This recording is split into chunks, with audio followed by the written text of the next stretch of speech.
what a pleasure it is for me to wish happy birthday to ang ating predecessor, PRRD. Happy birthday to you, Mr. President. Ngayon, naintindihan ko na kung bakit kung minsan nung presidente ka napapamura ka. Now I know why.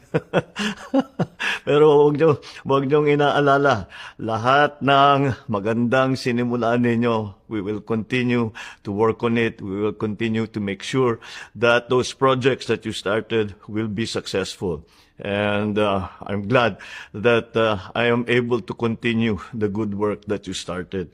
And so, I don't know kung makapag-relax ka because after a lifetime of work, I don't know if you still know how to take it easy. But if you have the chance, please have a good celebration. Happy birthday, PRRD. What a pleasure it is for me